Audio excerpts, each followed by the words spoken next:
Why do we care so much about the nervous system? The nervous system is one of the first organ systems that is created in a baby when conception happens. So, when conception happens, that neural tube, which lays the framework of the spinal cord, which will then grow into the brain as well, that happens within a period of 48 to 72 hours. And usually, this happens during the time period where a woman doesn't even know she's pregnant.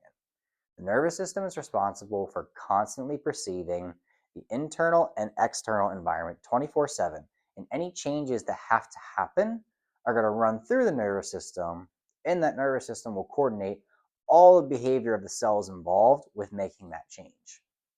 So, there are two branches that we really like to focus on with the nervous system, and these two branches together are referred to as the autonomic or automatic nervous system, which is a bigger piece of the central nervous system, brain and spinal cord. So, what are those two branches called? We have the parasympathetic nervous system, and then we have the sympathetic nervous system. Parasympathetic is referred to commonly as the brake pedal, our rest and digest, or our breathe and feed side of the nervous system. So, any function or activity that falls into those categories, the parasympathetic is going to activate. The sympathetic is going to be our gas pedal. That is our fight or flight side. So, this is going to happen and turn on when we have a stress response. This is going to be in the case of, do we perceive a threat? Do I have to fight the threat or do I have to run away from the threat?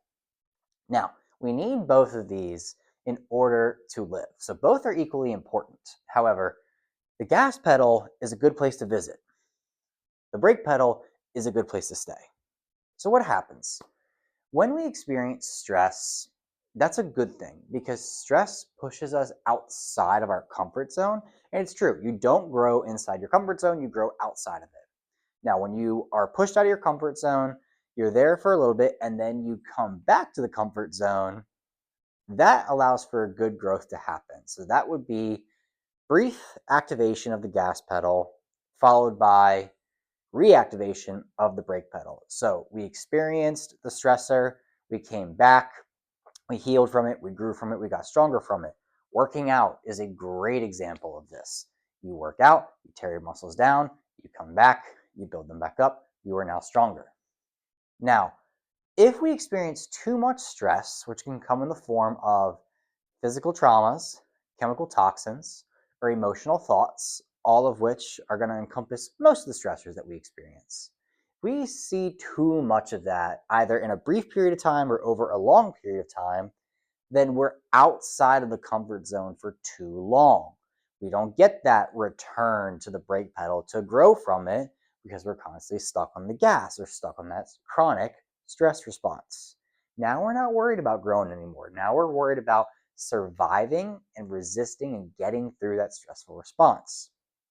Over time, as you experience more of those stressors and that stress response is activated over and over and over again, that gas pedal becomes more sensitive.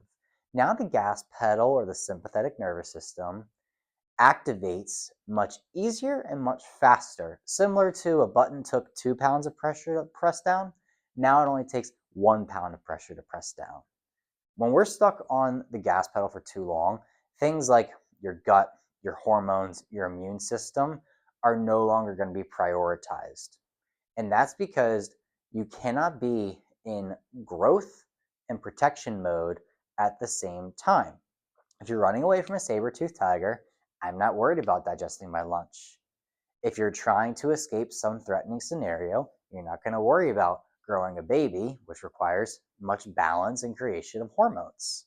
So the gas pedal becomes too slap happy, as we like to say, and it's going to cause the neglect of other systems. This is where we get a lot of functional complaints, such as tummy problems, ADHD or trouble focusing, as well as sleeping issues, you name it. This is just the tip of the iceberg and some of the things that we see with nervous system dysregulation.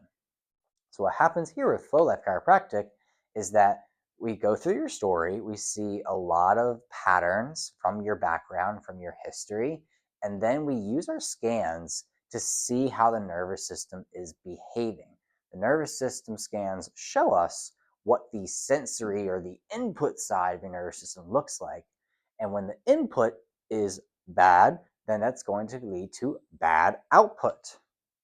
We find those areas of stuck stress and tension in your neurospinal system, and we develop a care plan as well as adjustment styles that are going to be most beneficial for your case to help unwind that stuck stress and tension, allow your nervous system to shift out of that gas pedal back into brake pedal, and now use that stress experience as a growth opportunity and not a resistance and survival mode. The nervous system is going to control every single part of the body 24/7, and it is the way that we perceive the environment. So, if we have a skewed perception of the environment, then guess what? We're going to have a skewed way of interacting with the environment. So, that's just a little brief tidbit about the nervous system. If you like this video, click the subscribe button below to see more of this content, and I'll see you on the next one.